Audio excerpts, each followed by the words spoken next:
السلام علیکم ناظرین، گرد و پیش چینل پر میں ہوں رضی الدین رضی، اور آج کا میرا موضوع ہے ادیبوں اور شاعروں کا امن کے قیام میں کیا کردار ہونا چاہیے۔ ادیب اور شاعر اپنے قلم کے ذریعے امن کے لیے جنگ کیسے لڑ سکتے ہیں۔ یہ موضوع ہمیں دیا تھا، میں نے 2-3 روز پہلے آپ سے بات کی تھی کہ ہم ڈیرہ اسماعیل خان میں وی ڈیولپمنٹ آرگنائزیشن کے زیر اہتمام ہم تقریب میں شرکت کے لیے گئے، اور وی ڈیولپمنٹ آرگنائزیشن والے ملتان بھی آئے تھے گزشتہ ہفتے، اور وہاں ہم نے امن کے موضوع پر بات کی تھی۔ ایک ورکشاپ تھی ملتان میں، تربیتی ورکشاپ، جس میں ڈیرہ اسماعیل خان اور ملتان سے 30 قلمکار شریک ہوئے، اور پھر ہم ڈیرہ اسماعیل خان میں آئے، اور ڈیرہ اسماعیل خان میں ایک مشاعرہ کیا گیا، ظاہر امن کا مشاعرہ تھا۔ اور ڈیرہ اسماعیل خان اصل میں وہ علاقہ ہے، وہ خطہ ہے جس نے دہشت گردی کو بہت فیس کیا۔ دہشت گردوں نے یہاں بہت لوگوں کی جانیں لیں، یہاں کے لوگوں نے خوف و ہراس کے عالم میں زندگی گزاری، اور پھر وی ڈیولپمنٹ آرگنائزیشن کے روح رواں فہیم اقبال صاحب نے اور اس کی پروگرام مینیجر فرزانہ علی نے یہ کوشش کی کہ اس خطے میں لوگوں کے بنیادی مسائل کے حل کے لیے، لوگوں کو امن فراہم کرنے کے لیے، کیونکہ امن کا تعلق، دہشت گردی کا تعلق پھر کہیں نہ کہیں آ کر معیشت سے جڑ جاتا ہے، اور دہشت گرد جو ہیں وہ لوگوں کے جو معاشی مسائل ہوتے ہیں ان کی آڑ میں، اور ان کی جو محرومیاں ہوتی ہیں ان کی آڑ میں ان کے جذبات ابھار رہے ہوتے ہیں، انہیں جنگ کی طرف راغب کر رہے ہوتے ہیں، انہیں کہہ رہے ہوتے ہیں کہ آپ آئیں۔ ہم یہ دیکھتے ہیں کہ صرف دہشت گردی ہی نہیں، دیگر جرائم بھی، ان کا تعلق بھی کسی نہ کسی طرح معیشت کے ساتھ ہے۔ اب مہنگائی کی جس طرح ایک لہر جا رہی ہے، اور جس طرح ہم دیکھ رہے ہیں کہ بے روزگاری عام ہے اور لوگ بہت سے مسائل کا شکار ہیں، اس ساری صورتحال میں آپ یہ دیکھتے ہیں کہ دہشت گرد اپنے مقاصد حاصل کرتے ہیں۔ وہ بچوں کو کہیں جہاد پر بھیجتے ہیں، وہ کسی کو خودکش کو تیار کرتے ہیں، خودکش بمبار کو تیار کرتے ہیں، اور خودکش بمبار ہم جانتے ہیں، بہت سے خودکش بمبار ایسے ہیں جنہوں نے اپنی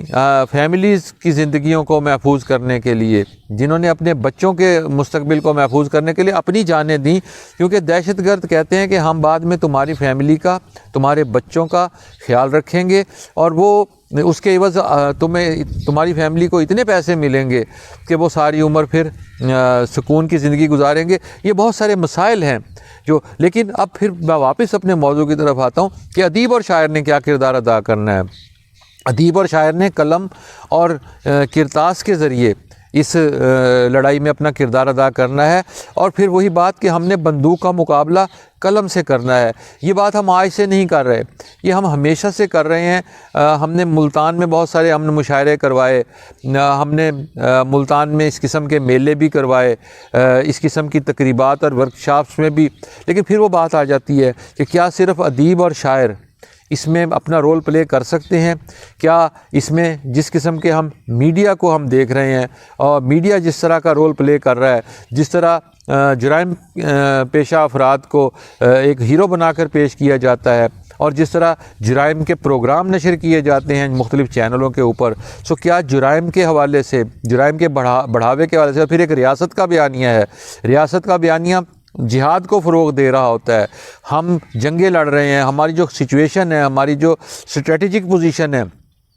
اس میں افغانستان میں بھی ایک لڑائی جا رہی ہے، اس میں مقبوضہ کشمیر میں بھی ایک لڑائی جا رہی ہے۔ ان دونوں لڑائیوں نے پاکستان میں دہشت گردی میں اپنا رول پلے کیا ہے۔ ہم نے بمبار تیار کیے، جہاد کیا، اور پھر جب امریکہ مختلف مجاہدین کو تیار کرنے کے بعد انہیں بے یار و مددگار چھوڑ کر چلا گیا، تو پھر انہوں نے دوسرا راستہ اپنایا، وہ پھر دہشت گردی کا مرکز پاکستان بن گیا۔ پاکستان دہشت گردی کی جنگ میں بہت سے جانی نقصان کر چکا ہے۔ پاکستان دہشت گردی کی جنگ میں بہت سی جانیں دے چکا ہے، ہمارے سیکیورٹی پرسنلز جانیں دے چکے، ہمارے بہت سے